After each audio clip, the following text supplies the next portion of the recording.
My God! What are you doing? Lying down beside a corpse?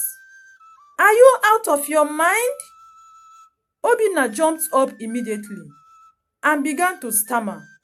I just needed to see her. Shut up and get out of here before I call the police.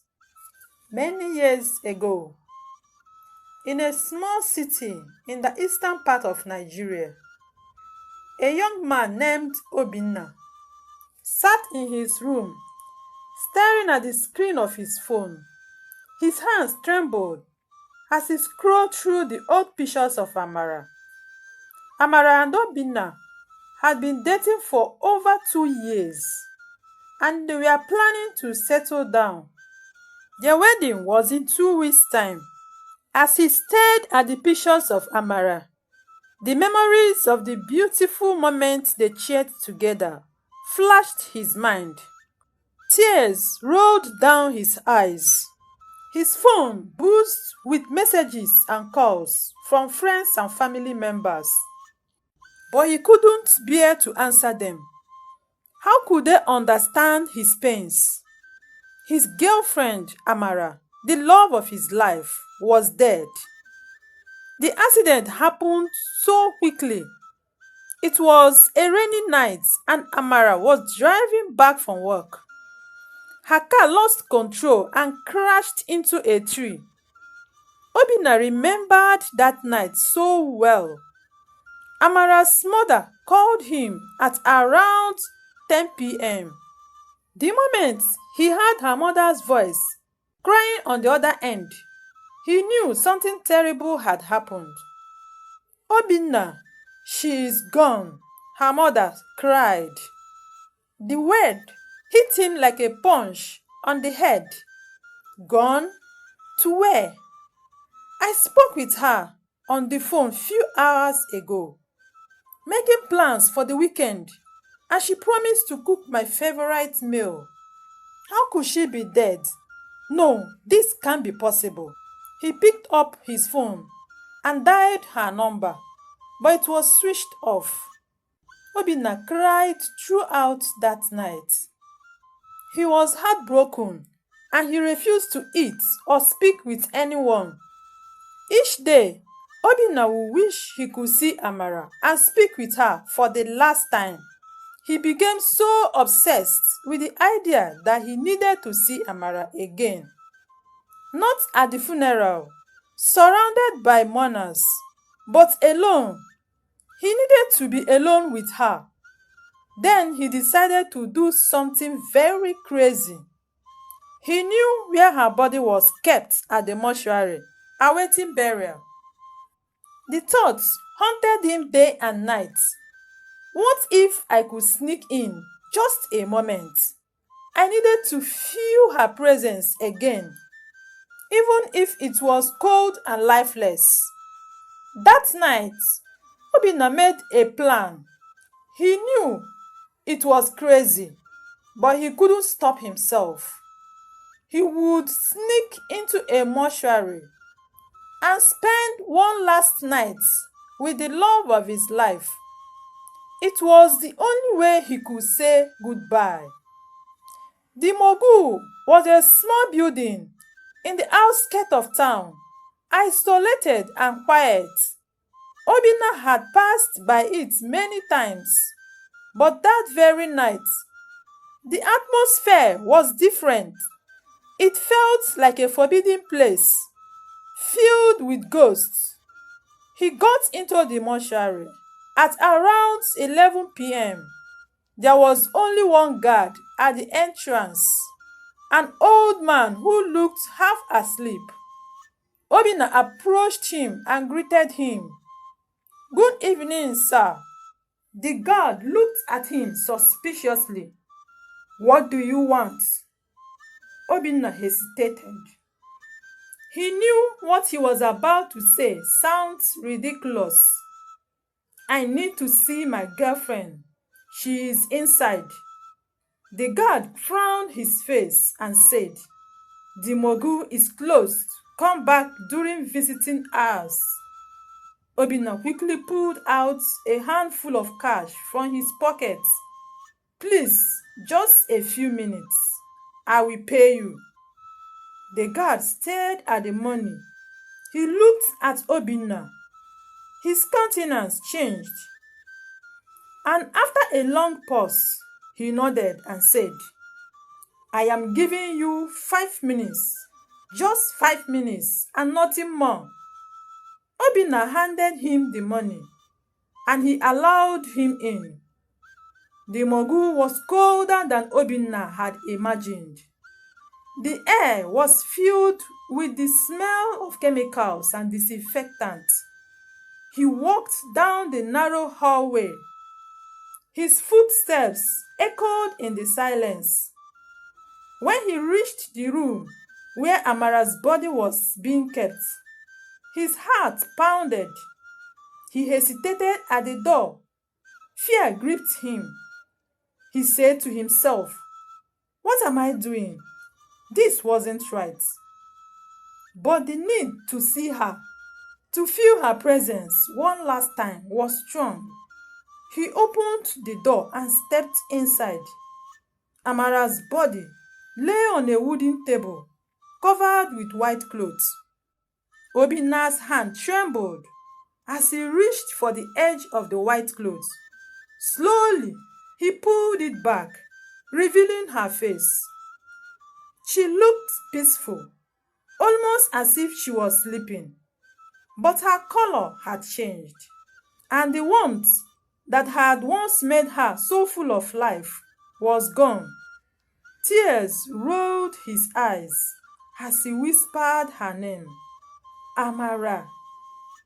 He touched her cold hands. The sensation sent a chill down his spine. But he didn't stop.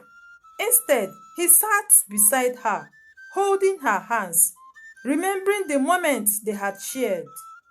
I am sorry, he whispered, his voice shaking. I should have been there. I should have protected you. He kissed her forehead, feeling the coldness of her skin against his lips. That moment, the memories of the love they shared filled his mind. He couldn't let go. Obinna stayed with Amara for what felt like hours, talking to her as if she was still alive. He told her about the plans they had made, the life they were supposed to share. He poured out his heart, confessing all the things he had never said when she was alive. I love you, and I will always love you. As time passed, Obinna's griefs began to consume him. He laid down beside her on the cold table, wrapping his arms around her lifeless body. He closed his eyes and began to imagine that she was still alive. But the coldness of her skin reminded him of the bitter truth. Amara was gone, and she wasn't coming back. Obinna's time in the Morgue was cut short when the guard returned.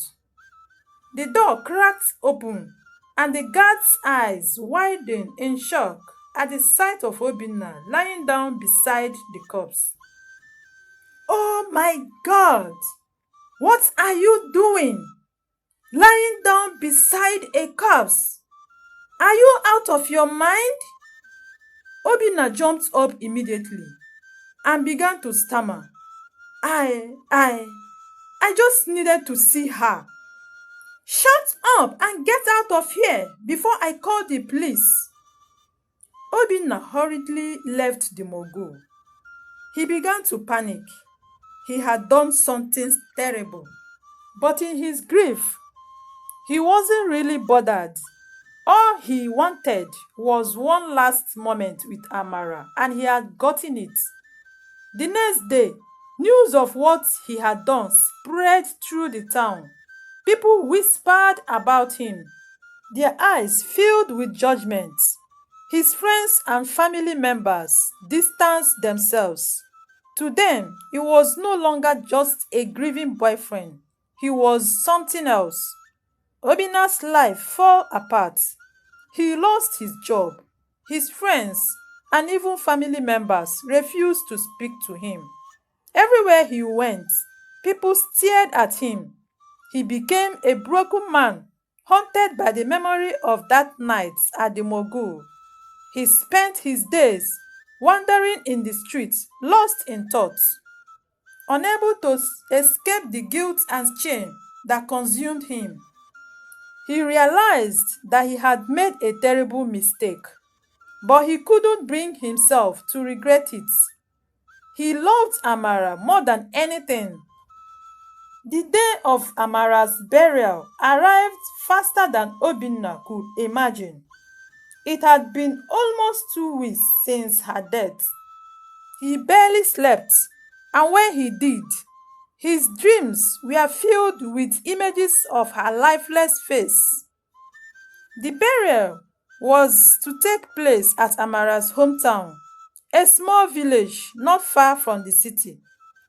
Her family had gathered from far and near, relatives who had not spoken for years, coming together to mourn the young woman who had gone too soon. Obinna knew he had to be there, but the thought of facing her family was a serious concern. The news of his visit to the Morgue had spread. As soon as he arrived at the village church, where the service would be held, all eyes were on him. Amara's father, a man who had always been polite but distant with Obinna, gave him a look that sent chills down his spine. It was a look of disappointment mixed with anger. "Obinna, you shouldn't be here," Amara's father said gently. "I came to pay her last respect," Obinna said. Her father shook his head. "You disrespected her already. What you did was wrong. You have no place here." Obinna's heart sank. He had expected the anger, but hearing it said aloud made it real in a way that crushed him. He didn't want to argue. He had let his grief consume him. Without another word, Obinna stepped back and went and sat at the back seat in the church. He just wanted to see Amara one last time and bid her farewell. The service was beautiful, but every word felt like a knife to Obinna's heart. The pastor spoke of Amara's kindness, her intelligence and bright future that had been cut short. Her friends and family shared memories of her laughter, her generosity and love. But no one mentioned Obinna. He had been erased from her story. As the coffin was lowered into the ground, Obinna felt an overwhelming sense of finality. This was it. Amara was gone. And there will be no more late-night conversations, no more plans for the future. He stood at the graveside long after everyone else had left, staring at the freshly dug earth that now separated him from the woman he loved. "I am sorry," he whispered, his voice barely audible. "I am so sorry." After the burial, Obinna returned to the city. His apartment, once filled with the warmth of Amara's presence, now felt like a prison. Everywhere he looked, there were reminders of her. Some of her personal belongings still in his house. Obinna became a shadow of himself. He was so heartbroken. One day, he met one of his old friends called Shade. Shade encouraged him to seek for help, to enable him heal and come out of his grief. He took him to a grief counselor, a woman named Mrs. Oji, who specialized in helping people deal with loss. His first session with the counselor was a difficult one. Obinna struggled to open up, but Mrs. Orji was patient. "You are carrying a lot of guilt, Obinna," she said gently during one session. "It's normal to feel like you did not do enough, but holding on to that guilt won't bring her back." Obinna sat in silence, staring at the floor. "I can't let her go.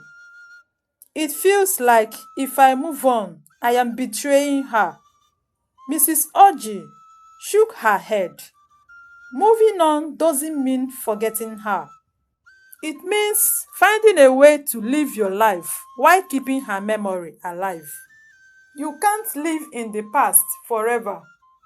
Slowly, as the session continues, Obinna began to open up. He talked about his visit to the Morgue and how it had haunted him since then. "You were desperate," Mrs. Orji said. "Grief makes us do things we would not normally do. But now, you have to find a way to forgive yourself." It wasn't easy, but little by little, Obinna started to heal. He stopped drinking and went back to work. And gradually, he began to reconnect with his friends. After 1 year, it was time for anniversary of Amara's death. Obinna knew there was one final thing he needed to do. He went to her grave. He knelt down by the grave. He dropped a beautiful rose flower, her favorite flower, on the ground. He sat there for some time and said, "I love you, Amara," he whispered. "I will always love you, but I have to let you go." He stood up and walked away from the grave, feeling a sense of peace for the first time in a long while. Thank you for watching. Please like, share, comment, and subscribe.